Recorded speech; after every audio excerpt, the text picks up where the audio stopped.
નમસ્કાર મિત્રો, ઇલા જયસ્વાલ કિચનમાં તમારું સ્વાગત છે। આજે આપણે શીખીશું લગન જેવી ફૂલવડી ઘરે બનાવવાની રેસીપી।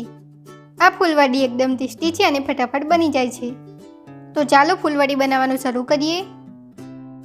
તો ફૂલવડી બનાવવા માટે આપણે સૌથી પહેલા એક બાઉલમાં 200 ગ્રામ જેટલો ચણાનો કકરો લોટ લઈશું। તેમાં 50 ગ્રામ બેસન નાખીશું। તેમાં 50 ગ્રામ સોજી નાખીશું। અડધી ટીસ્પૂન હળદર નાખીશું। 1 ટેબલસ્પૂન લાલ દળેલું મરચું નાખીશું। 1 ટીસ્પૂન તલ નાખીશું। 8 થી 10 કાળા મરી નાખીશું। 1 ટીસ્પૂન વરિયાળી નાખીશું। 1 ટીસ્પૂન આખા ધાણા ક્રશ કરીને નાખીશું।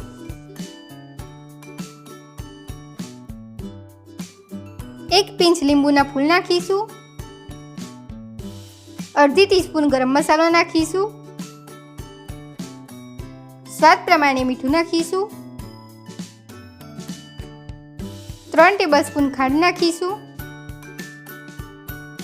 અને અડધો કપ દહીં નાખીશું। આ બધી વસ્તુઓને સારી રીતે મિક્સ કરી લઈશું।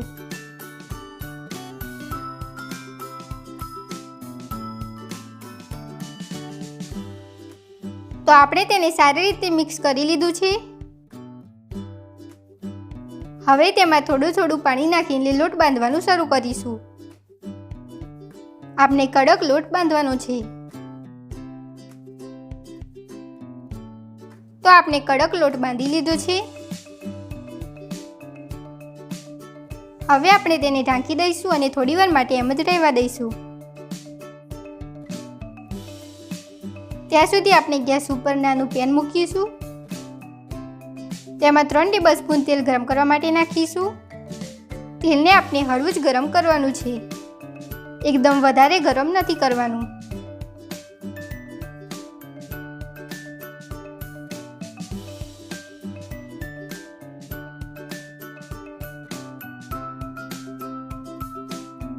તો તેલ હળવું ગરમ થઈ ગયું છે। ગેસ ઓફ કરીશું અને તેને નીચે ઉતારી લઈશું। હવે લોટ ઉપરથી ઢાંકણ હટાવીશું।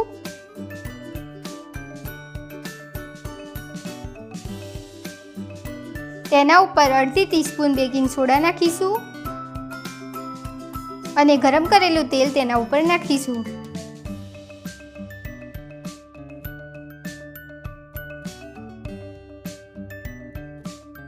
હવે તેને આપણે સારી રીતે મિક્સ કરી લેવાનું છે।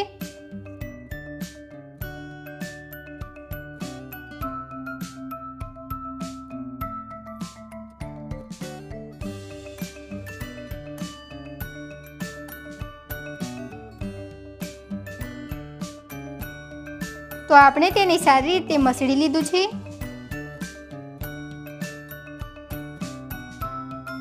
તો તેમાંથી આપણે આ રીતે હાથ વડે ફૂલવડી બનાવી શકીએ છીએ।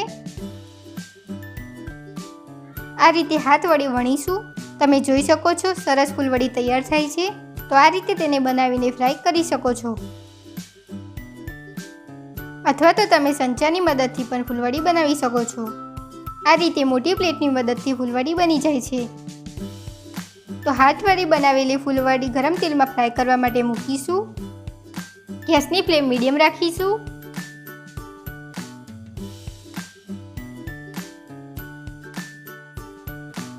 તેમાં હળવો બ્રાઉન કલર આવે ત્યાં સુધી તેને ફ્રાય થવા દઈશું।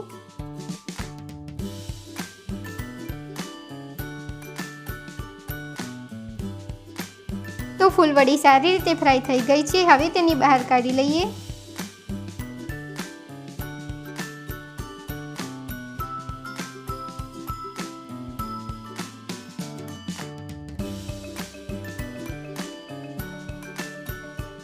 હવે આપણે સંચાની મદદથી ફૂલવડી પાડીશું। તો આ રીતે નાના નાના ટુકડા કરીને ફૂલવડી પાડીશું। સેમ એ જ રીતે તેને ફ્રાય કરી લઈશું।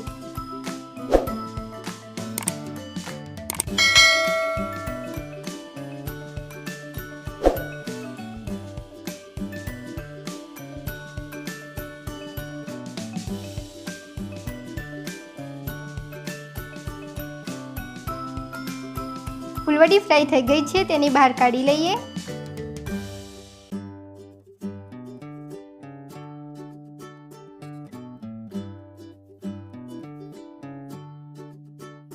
તો આપણી સરસ મજાની લગન જેવી જ ફૂલવડી સર્વ કરવા માટે તૈયાર છે. આ ફૂલવડીને ઘરે બનાવીને ટ્રાય કરી જુઓ અને તમારા અનુભવો મારી સાથે શેર કરો. આવી સરસ મજાની વાનગીઓ લઈને ફરી મળીશું મિત્રો. ધન્યવાદ.